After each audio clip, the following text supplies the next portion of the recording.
We are in it together because I am responsible for the impact that I have now, not at a later time, not in some other lifetime, but now. You know, like, this is the mistake that people often make with, like, trying to understand karma. Like people, Westerners import their understanding of the afterlife into the laws of karma. They're like, so you do this thing and you earn the next experience that you have, and that is a grave misinterpretation of what karma actually is. And it is like bringing in this idea of meritocracy into a cosmic system that has nothing to do with merit, actually.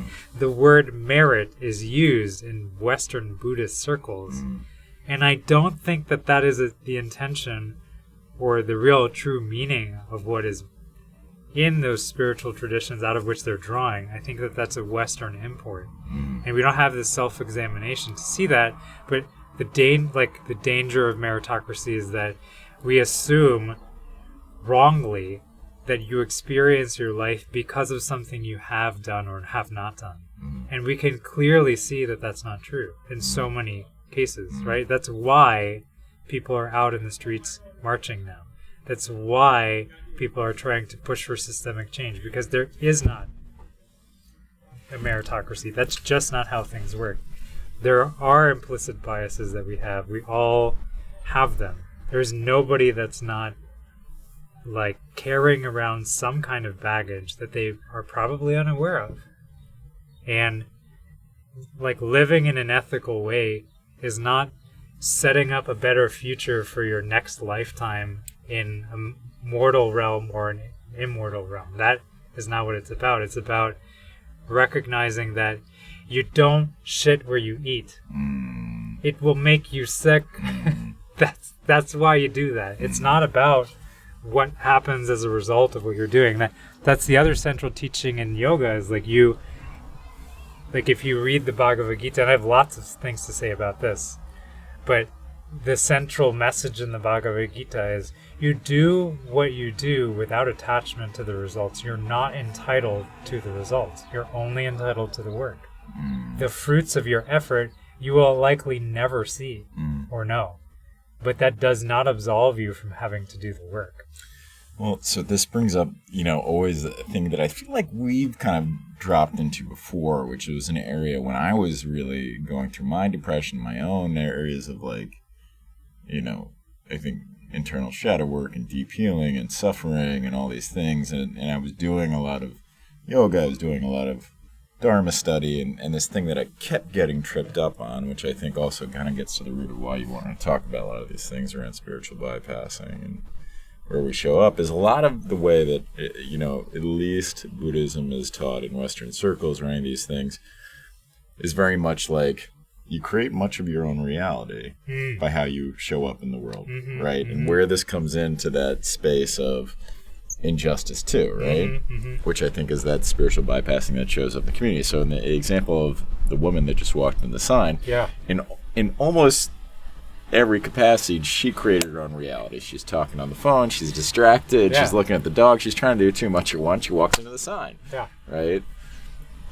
Which is part of what makes that a little bit funnier than actually seeing somebody experience injustice at the hand. Actually, is the only thing that makes it funny compared to seeing somebody actually experience injustice in the world.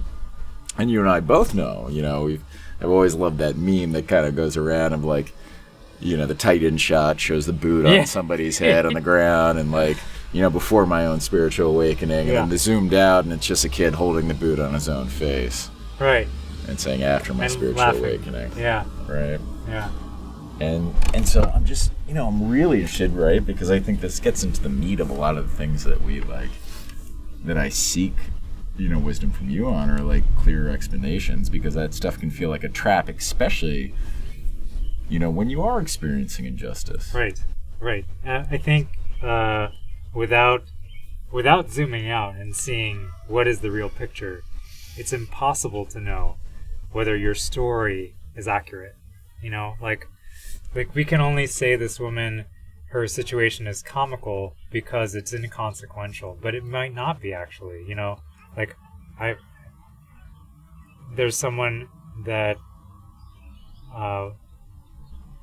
my partner is deep friends with, who had someone like randomly on the metro punched her in the face randomly, and so she went to the doctor and they found out she has a brain tumor, and she never would have known this had that not happened. And like, you know, every little thing is actually related to each other in some way, but it's not one-to-one correlation.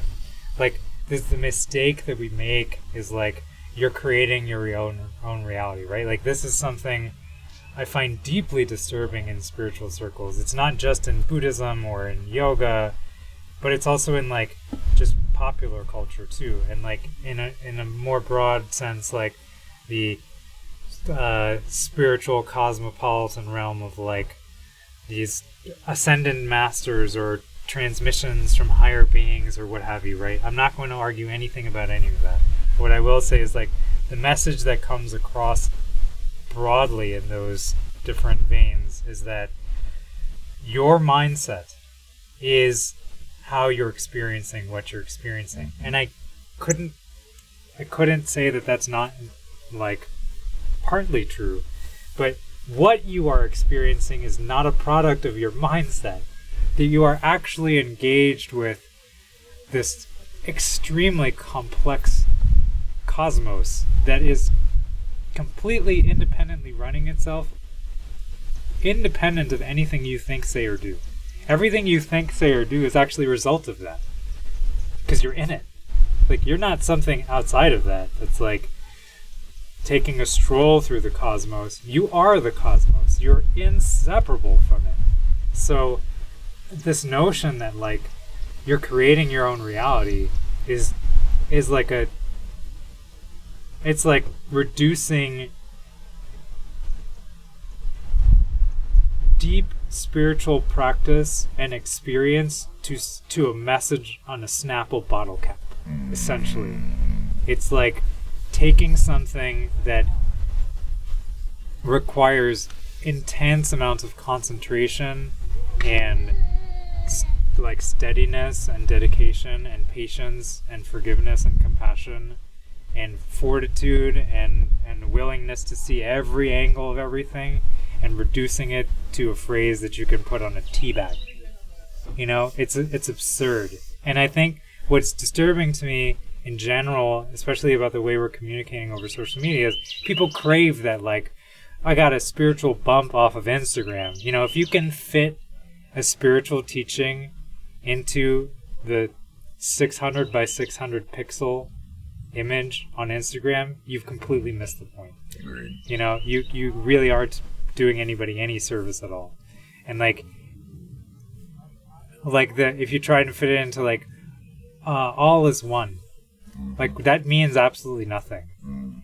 You know, not without examination. So I think that this, like, what I love about my spiritual preceptor is he's always telling us, like, you take this knowledge, but then you have to reflect on it.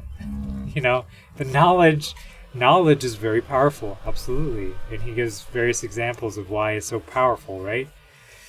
You know, here's the one. He says, imagine that you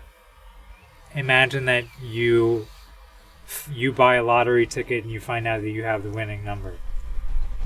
Like, the knowledge of that, all your feelings change. Your whole attitude, how you imagine yourself, your worldview shifts dramatically on the knowledge of that. But then you have to check it out. You have to call and find out, is it real? You have to call whatever it is that's distributing the money and confirm it.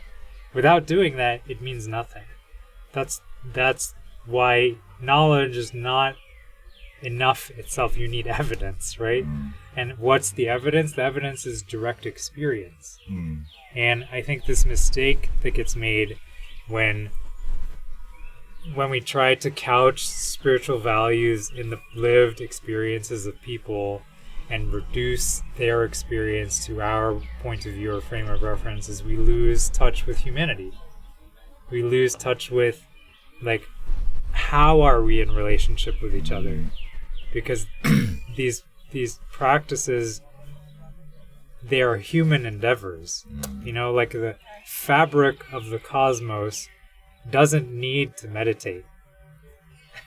You know, who needs to meditate? Humans need to meditate, right? So I feel like it's something that I've been observing over the last several years, and be like, you know, similar to what you had started with. It's like I think this is normal. I'm searching for a place in which I can easily slot myself to feel like I belong, to contribute to the world around me, to feel nourished by it, and like watching and reading people in quote unquote spirituality circles clearly like misinterpret or deeply misunderstand their own practice and then share this misunderstanding with other people is painful, because it makes me feel even more alienated, you know? And from a co-opted practice. Well, it's, you know, like, I think it's important to understand the difference between intention and impact. Mm-hmm. And that, like, we are not accountable for our intentions. We are accountable for our impact. And that although someone may have perfectly fine intentions, their impact is what is violent, you know? Which is important to talk about that circle, though, too. I mean, just, you know, that's something that we did in the training and in the mindfulness training with Tara, is we did a lot of work around how we heal that, you know, the rupture that may come out of that, and then repair, right? Or pivoting, right? Yeah. And I think that as long as you are committed to the practice of repair and redirection, then don't worry so much about making the mistake. Not that you shouldn't. They shouldn't apply intention to it, but we are gonna make mistakes, right? We're gonna get it wrong. Right. We can hold, you know, and this is actually something we talked about a little bit yesterday. There was an interaction I was having on social media of like, there's also hope that you can surround yourself enough with a container of people in which like trust is built in that container, and therefore those issues that become difficult can be discussed. Right? Yeah. Because it's much easier to offer perhaps a teaching or a sharing of impact or any of those things when trust exists. Yeah, when the environment feels like an environment where growing can happen. Yeah. Where there's nutrition, there's nutrients. You know that there's love, right? Yeah.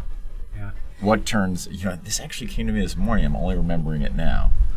What changes dirt to soil? And to me, that's love, right? That's intention. That's the nurturing of the thing, right? That can be like useless dirt that nothing can grow in, that nothing can root in. But how does it become fertile soil? Through that intention and nurturing, right? Totally.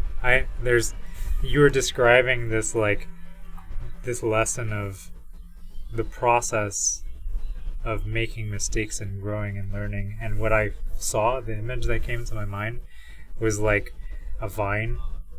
You know, you've seen time-lapse photos or videos of vines like circling, looking for something to latch on, and then finding it, and then it starts to grow leaves and get longer. Like, that's what that is. It's you're feeling your way through like space and finding a place that is a place where growth and nourishment can happen, and then you can contribute. You know, like it's a collaborative process, right? And like, you know, it's interesting you mentioned soil. I don't know if you had a chance to read what I wrote as my piece night. yesterday. No, I hadn't. Yeah. Oh man, so I feel like the best way to share that is just to read it. Because I put it into a metaphor. You know, we were on the phone yesterday and we were talking about, like, what's the metaphor? And I was like, I got the metaphor. And it really does have to do with the soil. So I'll just share that.